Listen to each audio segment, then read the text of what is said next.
Welcome to the deep dive.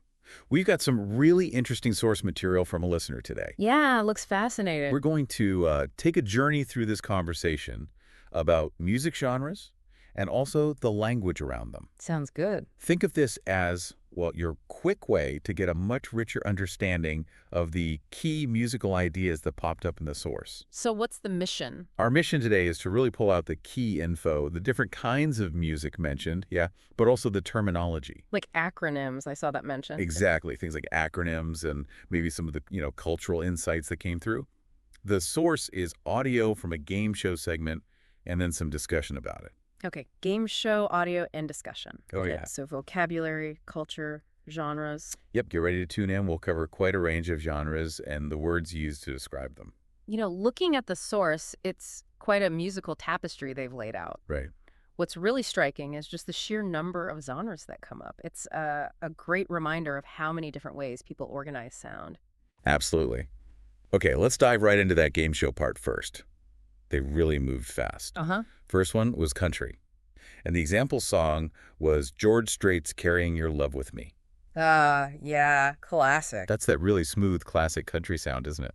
It is, and it's interesting. Later in the discussion part of the source, they talked about country music's roots. Oh, yeah? Deep roots, especially in the southern U.S., and how guitars are so prominent, that connection, region, instruments. Yeah. It really shapes the genre, wouldn't you say? Definitely. Oh, and they talked about twang. Right. Garth Brooks was the example. Yeah. They described it as almost like a southern accent, but in the singing. It's amazing how a way of singing can get so tied to one type of music. It really is. It becomes like part of the sonic signature. Mm. Think about how that twang adds to the feeling, the storytelling in a country song. Okay, so next up in the game show was R&B. The song was Cisco's Thong Song. Okay. Now, this was cool because they actually pointed out R&B is an acronym. Ah, yes. And what's fascinating there is the history sort of baked into that abbreviation. How so? Well, R&B, rhythm and blues, it came out of earlier blues and jazz, mainly in African-American communities. Right. And the name change, the term itself, it reflects changes in the music, changes in society, too. It wasn't just a shortening. It kind of signified a new thing. That's a really good point. An acronym, like they explained, just uses the first letters, USA, DNA, UN, Exactly. UN. So R&B fits that perfectly in music. Precisely. And, if you think about music terms as abbreviations, it makes you wonder about other genre names, often just a shortcut, but carries a lot of history. Okay. Then they played the Carpenter Superstar. Genre, adult contemporary. Right. That immediately makes you think of something more, I don't know, relaxed, melodic. Yeah, totally. It often sits in a space that's not quite pop, maybe not quite jazz, appeals broadly, accessible melodies, sometimes thoughtful lyrics. It's music that often lasts. Then things got heavier. Nightwish, Kingslayer, labeled power metal. Ah, know. Nightwish. They even said Nightwish is from Finland. It's wild how these genres travel. That really shows the global reach of music, doesn't it? And how Yeah. these subgenres pop up and find fans everywhere. Yeah? Power metal with the fantastical themes and often operatic singing. Huge in Europe and other places. Yeah. Makes you wonder what cultural things make that sound so popular there. Absolutely. And then, wow, the tiebreaker round. It was a real curveball.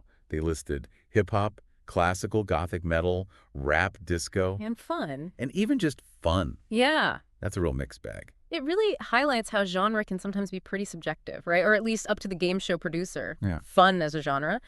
It just underlines that subjective part of classifying music. What makes a song just fun? Good question. It is. Okay, so the source didn't just list genres. It also went into some key vocabulary. Right. Genre itself, defined simply as a category. For music, books, movies, anything.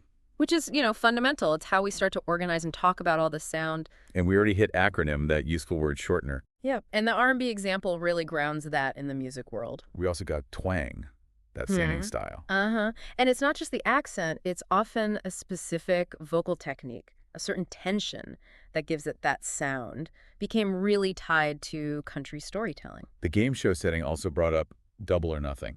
Ah, yeah, the gambling phrase. High stakes. It's interesting how language from gambling, from risk, adds drama to a game show.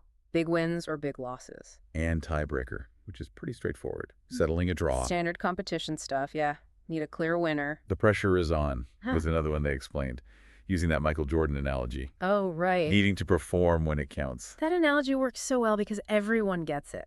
High stakes, mental toughness needed. Back to music terms specifically. Chorus, the part that repeats, Mm. and a hit, something that gets super popular. Basic stuff, but key. Absolutely. The chorus is often the main hook, right? The memorable bit. And a hit is like a cultural moment. A song connects with loads of people. We also learned about an encore, the audience wanting more after the show, Yeah.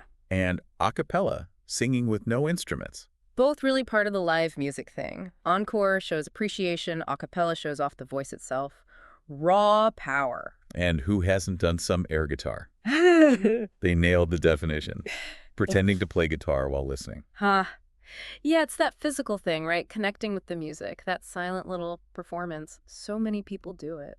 And finally, for the tiebreaker, they mentioned sudden death. Right. That extra decisive round when it's tied. Again, borrowing that competitive language emphasizes the urgency, the finality. Okay, now, the conversation didn't just stop at definitions. It started digging into some nuances between genres. Good. They mentioned country, again, southern roots, guitar focus. It just reinforces that idea, doesn't it? Genres often come from specific places, specific cultures, and the instruments become part of their sound, their identity. Then for R&B, they talked about its mix of jazz with rhythm drums, bass, mentioned John Legend as a modern example. That helps picture its evolution.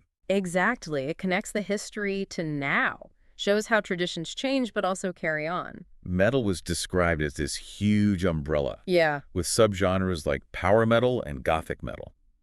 And the source encouraged listeners to explore the differences. Makes you wonder, what are the key differences? Well, that's the exciting part. Power metal, like we said, often soaring vocals, fast tempos, fantasy themes. Yeah. Gothic metal tends to be darker, more melancholic, often brings in classical bits, dramatic vocals. It just shows the incredible variety within one big label like metal. That's a great breakdown. And the hip-hop versus rap explanation was really interesting. How did they put it? They said hip-hop often uses slowed-down samples from old records, adds bass, adds lyrics. Mentioned 50 Cent and Nelly as examples. Okay. While rap is more focused, very lyric-heavy. Yeah, that distinction is pretty crucial. Hip-hop is often seen as the whole culture, rapping, DJing, breakdancing, graffiti. Right, the broader thing. Yeah, exactly. Rap is a key part of it, but specifically the rhythmic vocal delivery. And those production techniques, sampling, bass lines, they're often really central to the hip-hop sound itself. The discussion also went into some really interesting cultural perspectives on music. Oh, yeah. Like what? Well, they brought up how some genres, like country, maybe aren't as huge everywhere in the world.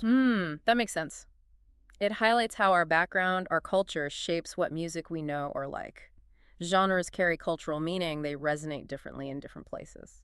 And did you catch the bit about this study suggesting that listening to music you like can actually increase oxygen flow to the brain? I did. And make you happier. Yeah. It's a nice reminder of just how powerful music is for our well-being physically and emotionally. Definitely. They also briefly mentioned that whole debate about playing classical music for unborn babies. Yes, the Mozart effect debate. Still going, it seems. Seems like it. Still a bit of a hot topic. It is. The idea is popular, but the solid scientific proof for big long-term benefits, well, it's still debated. Then they got into that age-old argument. Was older music better, more profound, or is recent music more innovative because of global influences and technology? It's a classic clash, isn't it? You've got nostalgia, the feeling of timelessness with older stuff. Right. But then undeniably, globalization and tech have opened up totally new sounds, new collaborations. Music's always evolving. And finally, the source included that really lovely story about Adam, the boy in the village who loved music. Yes, I saw that. It started with him just hearing music in nature, in the sounds of birds. What a beautiful starting point. Nature as the first teacher, the first orchestra, speaks to that basic human link to sound and rhythm before any lessons. Then he made his own drum. Simple thing, but it brought joy to his village. Yeah, it really underlines how accessible music can be. Even the simplest expression can build connection, make people happy. The old man arriving with a guitar. Yeah. That was the turning point. Sparked Adam's interest. It highlights that power of mentorship, right? Encountering something new, someone new, can just ignite a passion. And the old man's lesson that Music is really about feelings, about telling stories. That feels so important. Absolutely. It shifts the focus away from just technical skill Yeah. to the emotional heart of it. That's something that connects across all genres, all abilities. Adam's dedication then, his dream of sharing music, and that little village concert, Yeah. it really shows the community power of music. It does. It shows music as a unifier, bringing people together, creating those shared moments. The gift of the guitar, Adam becoming the village musician, and then a teacher himself, passing on those lessons. It's a beautiful cycle. It really is. It's a testament to how music endures and how important it is to share that gift. The big message from Adam's story seems so clear. Music is for everyone. It connects us. It can heal, help celebrate, help express things we can't always say. Exactly. Yeah. It strips away the barriers. It's about that universal human need for music. It's about the passion, the practice, yeah, but mostly sharing the joy, not about having fancy instruments or being perfect. That's a great takeaway. It really is. It encourages all of us, really, to just engage with music however we enjoy it and share that enjoyment.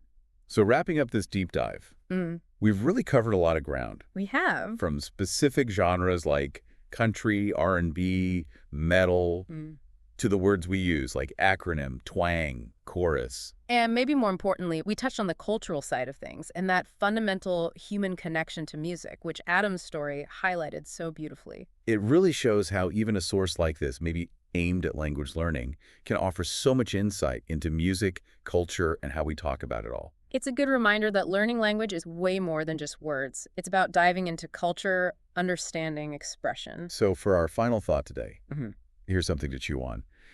How do the different music genres you hear, not just the ones today, but any of them, how do they reflect the cultures, the times, the places they came from?